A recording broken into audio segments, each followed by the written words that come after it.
I got the Yeti 250 this year, and it is the smallest cooler they make that you can fit a whole elk in, bone in, big bulls, cows, whatever, you can fit them in there.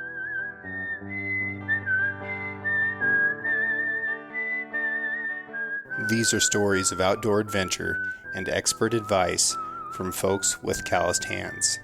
I'm James Nash, and this is the Six Ranch Podcast.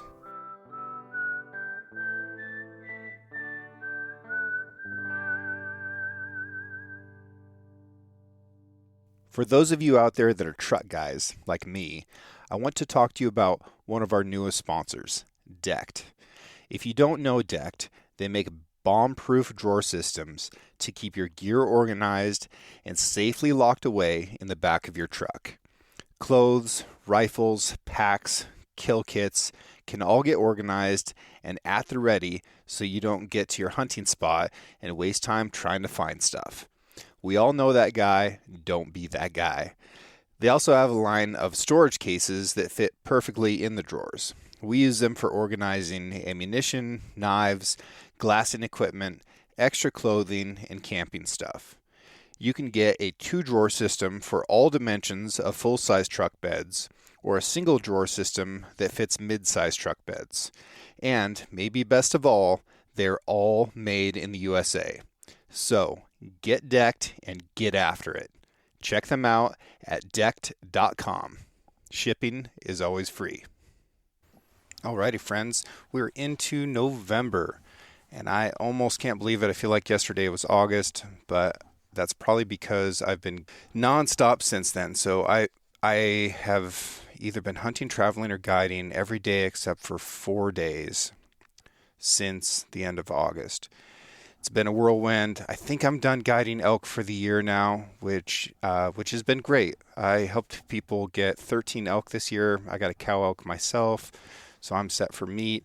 I've got a couple more hunts to do with friends and family, which is awesome. And there's a chance, you never know what happens. Like sometimes things just come up and somebody needs help on a governor's tag or something special like that, or a late season cow hunt. But more than likely, I'm done guiding and I am oh so tired. I think I averaged about 4 hours of sleep per night during archery season, and I was getting about 5.5 during rifle season. And while I was hunting in Australia, it was between 5 and 6 hours a night. So I am infinitely behind on sleep, but I'm hoping to catch up on that in December when I'm done with the rest of these hunts. What I'm going to do today is a solo gear review on a handful of items that I used this season. Now, a lot of gear reviews come at you from folks who are getting paid to talk about that product, right? And I'm not going to throw shade at that at all because people are making money, and there's still people who can do that and be completely honest with you about it. But it does make it tough because if you're getting paid by that company, they kind of have an expectation that you're just going to say nice things. And I get paid by companies too. I do. That's what keeps me going. That's how I make a living. But the gear that I'm going to talk about today is all products that none of these companies have an affiliation with me where they're paying me to talk about this, right? Some of them have sent me these products. Some of these are things that I've bought myself, but I have absolutely zero obligation to say anything nice about any of these products. So I'm just going to lay out for you what it is, how I used it, kind of who I think it's suited for, and whether it's right for you. So, getting straight into it.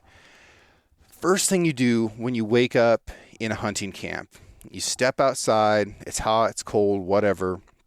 You run into somebody on your way to, go brew up a cup of coffee or whatever. They're going to say, "How did you sleep?" You're going to ask, "How did you sleep?" Because no matter what, about a third of the time that you are alive, you are spent sleeping, unless you're a dummy like me and you guide people and you don't get enough sleep. But the sleep that you get needs to be of the highest quality. Incredibly important. If you take the number of people who can function at 100% and get less than 6 hours of sleep per night, and you round that number to a whole number, it's 0%. So less than 0.5% of the population can operate at their highest level and get less than 6 hours of sleep per night. Most recommendations are 8 hours of sleep per night. I know that's tough to do. It's very hard for me to get, but when I do get it and it's high quality sleep, man, I am a superhuman for that next day. So how do we get sleep when we're out there in the woods or on a trip? Typically, it's going to be in a sleeping bag. If you were to step into my shop right now, where my podcast studio is built inside of, and look at the wall, there are 7 or 8 sleeping bags that are hanging up on the wall. And they're all different temperature ratings. There are different fills. Some of them are synthetic. Some of them are down. Some of them are waterproof down. And I've got everything from minus 20 degree bags up to 50 degree bags. And what I used to do is before I was going out on a trip, I would look at the weather, think about what the conditions are going to be like, and then I would grab the sleeping bag that suited that situation. But because of this problem, I had thousands of dollars worth of sleeping bags hanging up on my wall, most of which were never getting used, right? So then what a lot of folks end up doing is defaulting to a coldest sleeping bag, right? If you're going to only have one, you need it to work in all conditions. So they'll end up with a 0 degree bag or a 20 degree bag. And then when they go out and nights are only getting down into the 40s, say they're spring bear hunting or turkey hunting archery season, well, they're laying there sweating, like sticking to this bag all night long, unzipping it, like flapping it around. They're not getting good quality sleep. And then they can't function as well. And they can't hunt as well the next day. It's bonkers. So what I got this year was the Badger bed from Born Outdoor. Okay. This thing costs about $800 with the whole kit that I have. And it rolls up into a big bedroll. This isn't something that you're going to be backpacking with. This is something that you throw in your vehicle, your car camping. If I was packing in with horses, for sure I would bring this. When I'm taking my jet boat out to a remote location in a wilderness area to go hunt, for sure this thing is coming. It rolls up, goes in a duffel bag, and when you roll it out, it is this big, wide sleeping pad, a big, thick, wide sleeping pad that is mostly self-inflating, although I've always had to blow into it a little bit more to get it to the kind of the firmness that I'm looking for. And it does get like really firm, more firm than I want. So then I let a little bit of air out until it's just right. Now, this thing is like nestled inside of its own case, which it rolls up into. And then it comes with a fitted sheet that straps down over the air mattress. And this fitted sheet is like this really nice flannel material that is just so comfy, and you don't stick to it if you get hot. So I'm a huge fan of that right off the bat. And then there's a top sheet that goes over that. And then there's 1 or 2 down quilts that are covered in that normal sleeping bag material that go over that. All this stuff like clips in to the bottom of the sleeping pad, and the quilts actually snap together. So what I've found is that I don't kick all the covers off during the night. I've got all this room to lay out. I can roll over. I can do whatever I need to do to get comfortable, and I can make this whole system modular for whatever sleeping conditions I'm going to be in. So, man, if I'd had this thing in Australia, it would have been great because I would have just slept with that flannel sheet on, and it would have been perfect. That would have been all that I needed. If I'm in, those 40 degree type of nighttime temperatures, I'm only going to use one of those quilts. On one of the elk hunts that I just guided, it was getting down to like single digits, 10 degrees at night. You'd wake up and all the water from like washing dishes at night, even our drinking water would be frozen. It was cold conditions, like sure enough, cold. As soon as it got dark, it got cold, stayed cold all night, got colder throughout the night. And I was comfortable with these 2 down quilts. I also, I've got this Garmin watch that like tells me everything about my life, tells me my stress and just kind of how I'm living in so many different ways, and compiles that into data. What I was seeing on my watch for my sleep data is that I was actually getting better sleep in those cold conditions out there in the field in a tent than I do when I'm back in my own bed at home. Now, there's a lot of factors that go into that. Of course, I was super tired because I was putting on lots of miles. I like being in nature, but I've never gotten data that shows me that I'm getting that high of a quality of sleep when I'm outside as I have when I'm in this Badger bed. So $800, I know it's a lot, but if you start looking at how you're spending your money and breaking it down throughout your trip, you just need to realize that about a third of the time you're going to be sleeping, and you should be. So maybe consider like putting a little bit more cash into your sleeping system. I know this isn't for everybody, but for sure, if you're car camping, if you're using livestock to get in, if you're using some kind of a vehicle to get into the place where you're going to be camping, like this is a super convenient modular system that is going to replace that wall of sleeping bags that I have. So yeah, I might have some sleeping bags for sale here soon because the Badger bed is absolutely where it's at. Since I talked about it a little bit, I've been wearing a Garmin Tactix for several years. I was using a Garmin Tactix 7 Ballistics Edition, and it was a great watch. One of the downfalls to it was that the screen was a little bit hard to read, especially if it was in bright conditions, oddly enough. Garmin went ahead and updated that, and they have an AMOLED, an LED edition, and boy howdy, is it nice. I was getting like 21 days out of the old watch on a charge, and this one I'm getting an honest 32 days. So I charged it up before I went to Australia. I used it the whole time down there. I was using the flashlight on it a lot. I was using the GPS and the map and some of those things that eat up a lot more data, or not data, but eat up a lot more battery life. Still made it through that full 25-day trip, and I knew what time it was for my flights and everything on the way home. That's pretty incredible. If you only have to charge your watch like 12 times a year, that's pretty cool. And this thing looks cool, does all kinds of cool stuff. I wasn't planning on talking about it, so I don't even know how much money it costs, but it's a good watch. I like it a lot. The Six Ranch podcast is brought to you by Nick's Handmade Boots, a family-owned company in Spokane, Washington. For many of my listeners, you have waited and prepared all year for this.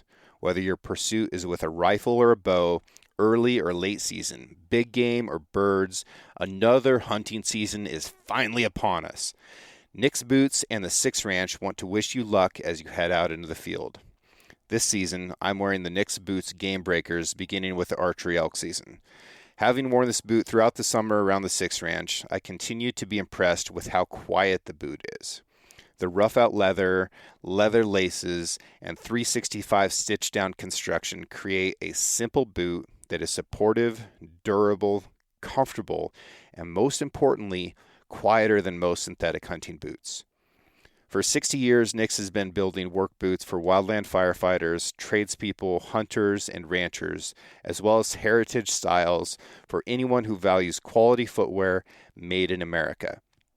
Visit nicksboots.com today to find your next pair of high-quality American-made work boots. Add a pair of boots and a work belt to your cart and use the code 6RANCH. That's the number 6 and the word ranch to receive the belt for free. Okay, next item is the SIG Zulu 6 HDX Pro. Now, I used to work with SIG. I had a great time working there for several years. However, no longer have any type of formal affiliation with them whatsoever. But got my hands on these binoculars because I saw that there's new stabilized binoculars that came out. The old stabilized binoculars, the SIG HDX, they're great, and I still use them most of the time. Okay, I really like the 12 powers. Everybody I show those things to is blown away. They really understand that this is the most valuable thing that you can do for your optical system, is to go ahead and stabilize that image. And it makes all the difference in detecting and identifying whatever it is you're trying to look at, whether that's bird watching, whether that's hunting. You can use these things from an airplane, driving down the road. Like it's incredible. When I got these Pros, they're a lot bigger. They take 2 batteries. They have a larger objective, and I didn't feel like I could use them one-handed as well, which is very much the case, right? I think they're a two-handed binocular, whereas the old ones, I mostly just use those one-handed. And I thought, these things are just going to live in my house. I'll use them to look at deer that are in the field, or like people that are going down my driveway. Not my driveway, but the county road next to my driveway. They're just going to be house binoculars. But during this last hunt, my battery was dead in my SIG HDX 12 powers that I've been using. So rather than going through the agony of digging around and finding another AA battery, it was 4 o'clock in the morning. I had to go. I just grabbed these binoculars. They fit in my Everlystock vinyl harness. It's like, fine, we're going to roll with this. It's a little bit heavier. So what? It's rifle hunting. I'm out on the prairie. I'm looking at farther distances. The ones I have are 14 power. Like, I'll just try it. Just see. And what I noticed is that I don't know if I'm actually getting a meaningful amount more light. For that first and last light, I don't know that I'm seeing more than I was with the 12 powers. They are heavier, but on my bino harness, I didn't notice. Did have to use 2 hands, but that was fine because I wasn't carrying a rifle or a bow. I was just guiding. So that wasn't a big drama by any means. What I really noticed was that the tracking is better. So they blended that target mode and the regular scanning mode. So now there's only one mode of stabilization on there, and it is really, really smooth. So that's a meaningful upgrade. When I'm panning across a hillside, these new Pros are significantly more stable. Flat out, they're a better optic because of that. The downside is they're bigger and heavier. And these things will cost you $1,500 if you're interested. So that's that. Next thing, the UBCO Hunt electric bike. So I got the Hunt model.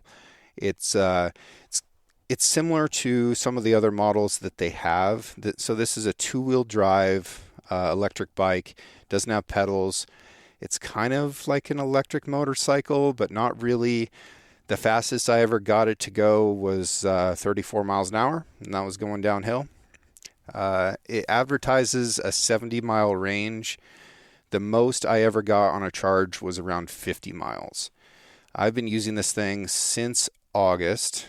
It's got a great suspension, even for me. I was with the weight that I was carrying sometimes in storage and stuff like that. I probably had 370 pounds on the bike. Suspension is still really comfortable, even on like pretty gnarly terrain. The 2-wheel drive feature is super cool. When you go through a mud puddle, that front tire keeps turning. They're hub-driven motors that are very, very quiet. I would say that they're probably quieter than the hub-driven motor on like my Bakcou scooter that I've talked with you guys about in the past. It's got an app that you can like learn everything about the bike and change settings and stuff on your phone. It's got a really cool phone mount, so you can just magnetically click your phone on there. That's pretty handy. Sometimes it's hard to find a good place for your phone on bikes. Big wide seat with a bunch of storage underneath, and then huge, really sturdy storage platforms on the front and the rear of the bike. So I could easily put 2 packs on the bike and my rifle or my bow and just take off. Who do I think this is for? Dudes checking game cameras. You want to rip around really quietly, put on some miles, go through some steep terrain. You're bombing down login roads and single track and even elk trails and stuff like that. This thing's going to eat it up.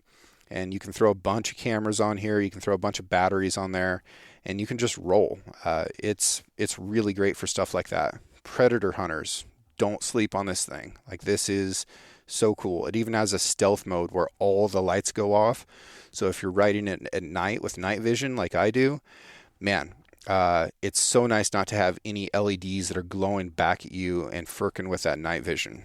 So I think that predator hunters, people who are scouting, people that want to go in and deer hunt, want to go in and antelope hunt, big knobby tires, like, you're going to be able to get there. And I've ridden it in the snow. It's doing great. Ridden it in the mud, ridden it in the rocks, ridden it in the dust. It's so far, it's just eating up everything that I throw at it. It's a really cool bike. Downsides. When the front tire spins out on mine, it turns it into like some kind of limp mode. I haven't figured out what that is yet, but just hit the button twice and like restart it, and then we're off again. So I've got to kind of roll the throttle slowly to get going, and then once we're going, everything's fine.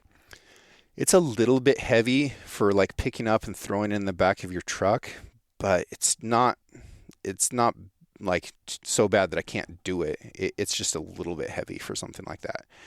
Another plus side, since the battery's on the bottom and the seat's pretty low, and it's still got a huge amount of ground clearance, so you can go over logs and stuff like that, no problem. But because that center of gravity is so low, man, it's really comfortable. It's not scary to ride at all, and it tends to like stick really well on corners and stuff like that. I haven't had that scary, like, I'm going to slide out on, ball bearing gravel and go down. Haven't wrecked it at all, actually, even though I did take it off a couple sweet jumps. No pedals. I think I talked about that. Some of these e-bikes that have pedals, like, if your battery dies, the bikes are so heavy that it's just not realistic that you're going to be pedaling anywhere and still enjoying your life. So I kind of like that this is just a pure e-bike. I think that's sweet. If you're interested in the Ubco Hunt bike, that thing is going to run you about $6,500. Now we're going to get into some stuff that's a little bit more budget. We're going to add on stuff that's really not. Okay. The Victorinox Sheepskinner. Now, if you go into an actual butcher shop, a sure enough butcher shop with professional butchers that are cutting meat and that's their job, more than likely you're going to see people using Victorinox knives or Mercer knives or something like that. They're going to have a plastic handle. Dexter's another brand, right? They're going to have a plastic handle. They're going to have a stainless steel blade that is thin and has varying degrees of flexibility depending upon that knife's job. Now, the Sheepskinner is, frankly, an ugly knife. It has a black handle. The blade sweeps back a little bit. It's rounded on the end, almost like a butter knife.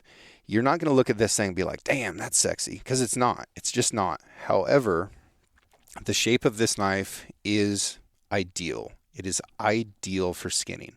And the thinness of the blade is absolutely fantastic. It's so easy to clean. It's very light. And I have no reason to believe that anybody who's hunting with this knife will ever wear it out. I think this knife would last you your entire life. Butchers are making it through years of cutting meat every day with the same knife. All right.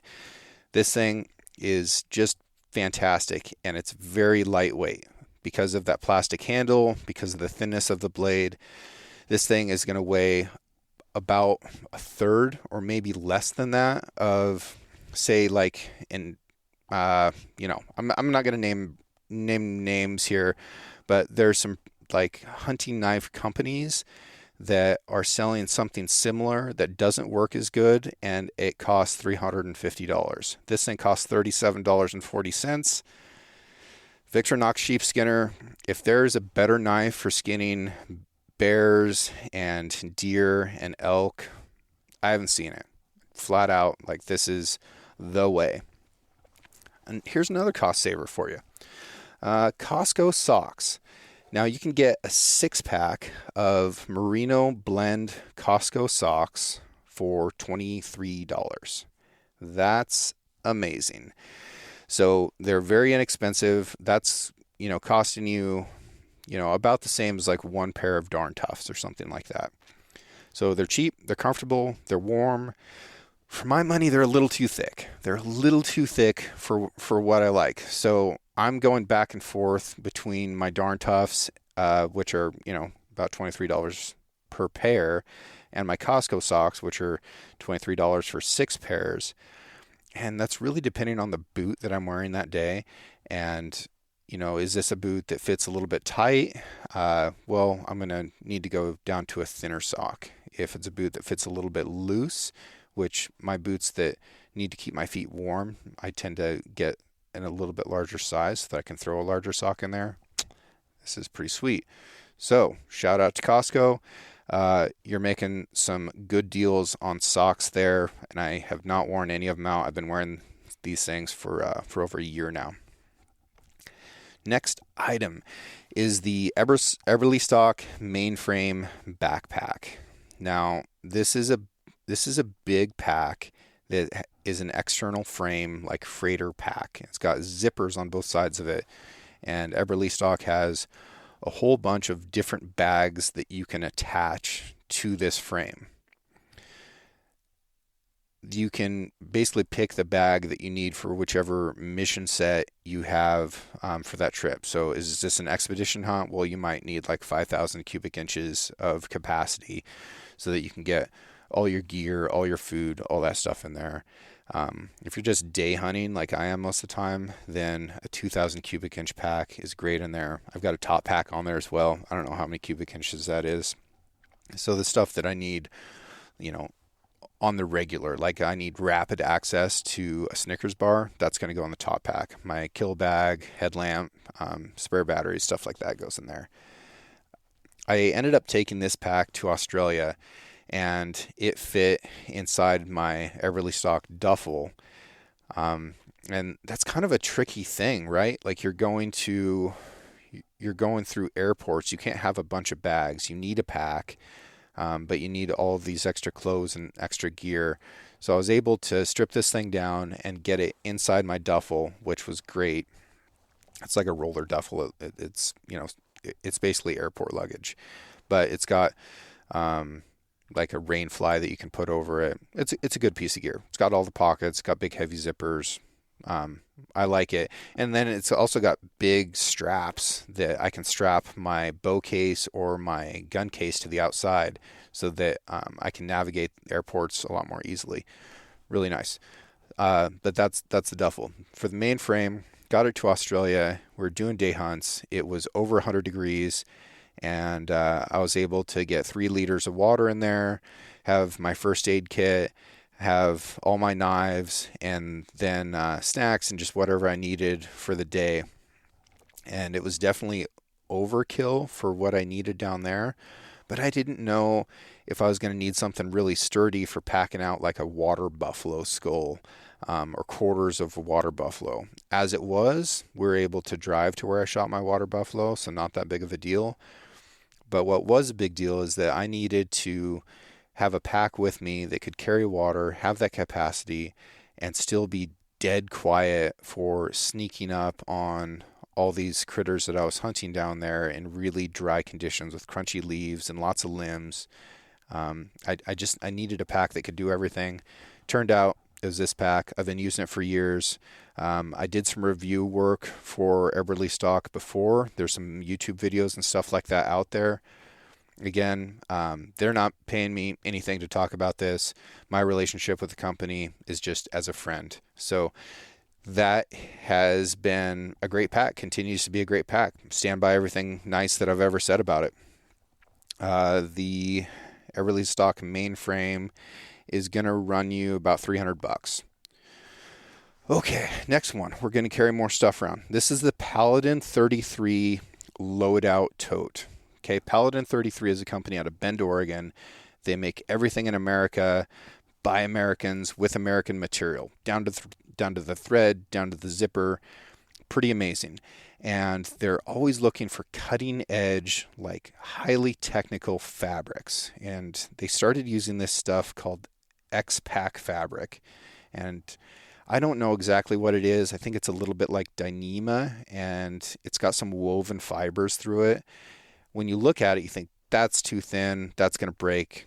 I cannot physically tear this. I've dragged it around. I've got some smaller bags that are made out of this stuff that I've been really mean to, and I can't even like wear a hole in it. It's fabulous. What is crazy about this loadout tote, I had asked them to make me a bag for my dive gear, and my dive fins are like 3 feet long, right? And I've got a wetsuit, and I've got weight belts, and I've got masks, and I've got all my spearfishing stuff. Like, it turns into this mountain of gear that really there aren't great bags that are suited for it. This still might not be the ideal bag for that because that X-Pack material is waterproof. So while it's great on the way out, when you're putting a wet wetsuit back into it, you're going to have to dry it out when you get home. Not the biggest drama, but just something to be aware of if you're using it for that application. The loadout tote is 160 liters. Okay, it is massive. I can fit inside this thing, right? Like, this is a sure enough like body bag style thing. It weighs 2 pounds. It weighs 2 pounds. It is so incredibly light. Like, why lift all the weight in your bag? Like, just lift the weight of the stuff that you're carrying. Absolutely phenomenal. You're going to pick this thing up and be like, what in the world? It is incredible. And for it to be that light and that tough is phenomenal. I love when technology like takes a huge step forward and stuff like this. And the fact that it's American made, warms my heart. Hope it does yours too. The loadout tote is $500. Man, when you look at this thing, you're going to think, man, I don't know if I've got like a $500 job for this. If you get it, I promise you that it will. And, I've used it for all kinds of stuff. What I've used it for most recently is to take some really big, bulky items and put everything in there rather than it like rolling around in my truck somewhere. So I was able to, on this last trip, put 2 Argali 8P TPs with all the accessories like the liners and the floor, the stoves. I brought 2 titanium stoves. I had 4 sleeping bags. I had extra sleeping pads. I had extra blankets. I had pillows. I put 2 cots in there. Like, all of this like sleeping stuff that usually takes up like more space than a human in my truck, I was able to put in this one bag, throw it in the back of my truck, and it got rained on and snowed on the way to camp. Everything showed up perfectly dry. Love that so much.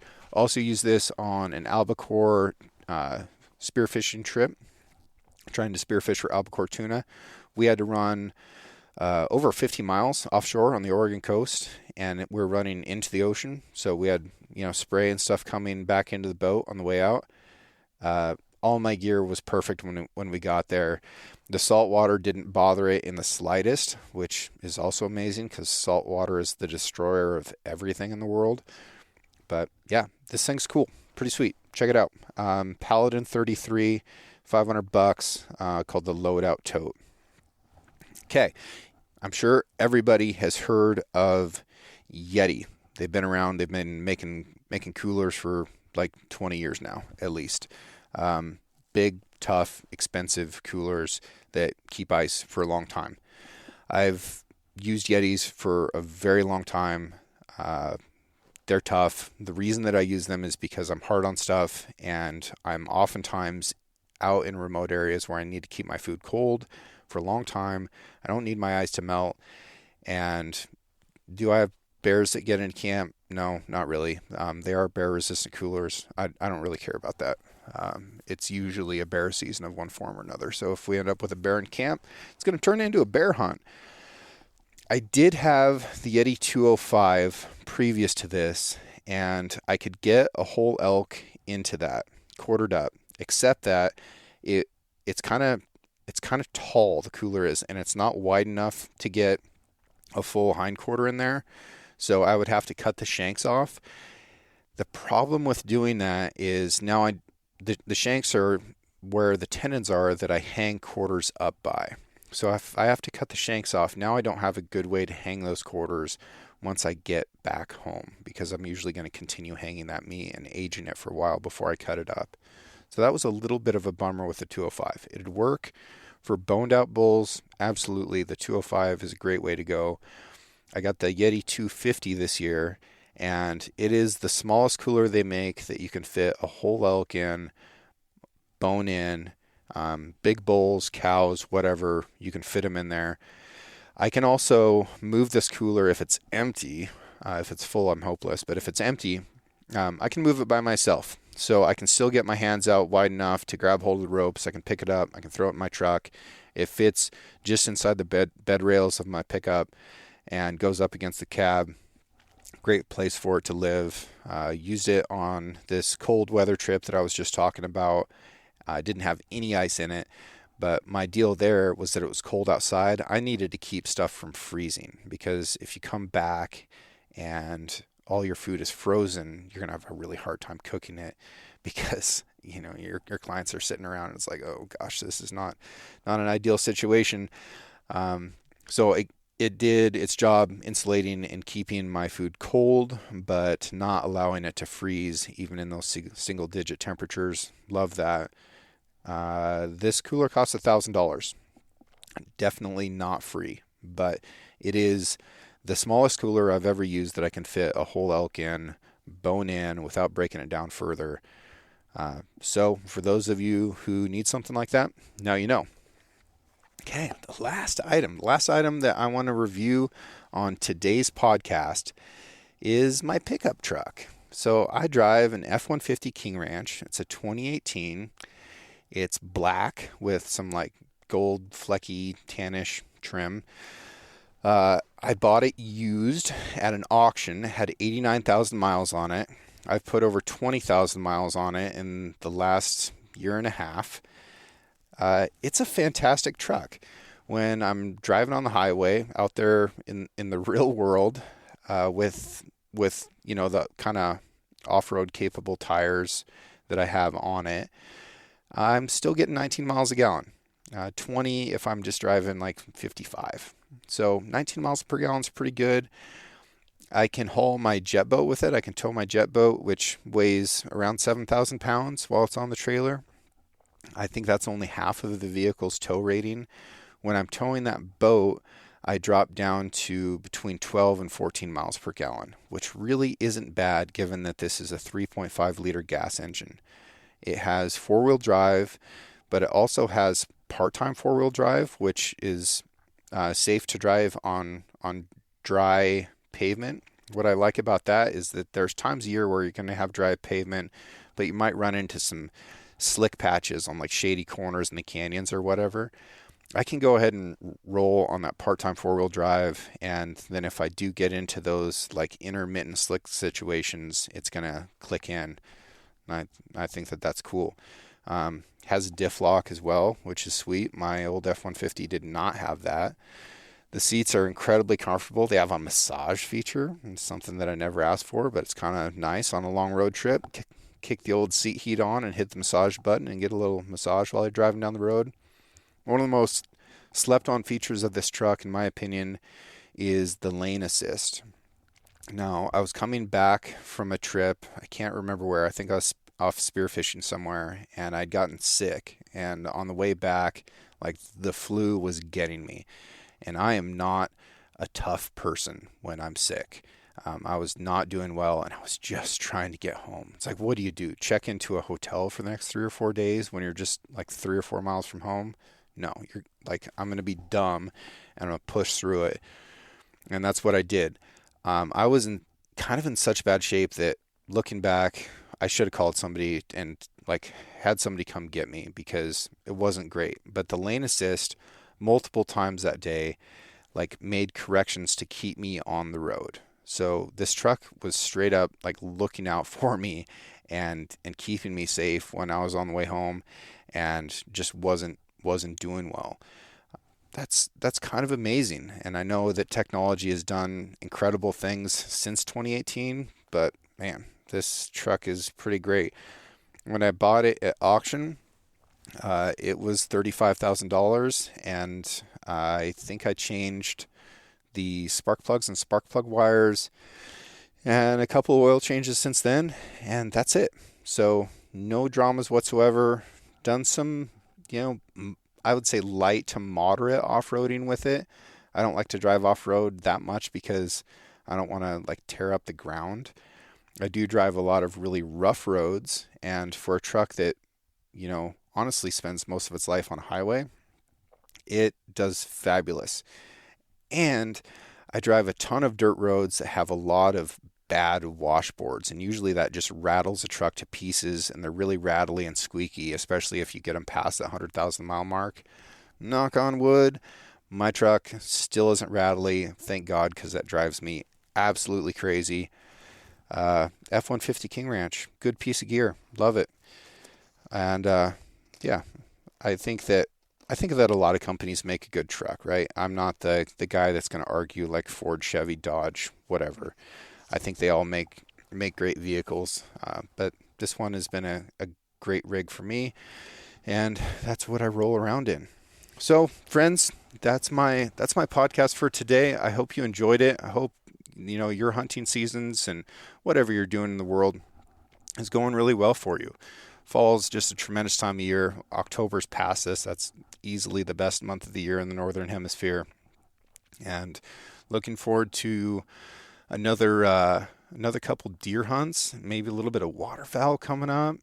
And yeah, I got another spearfishing trip coming up. It's going to be real fun down in Mexico.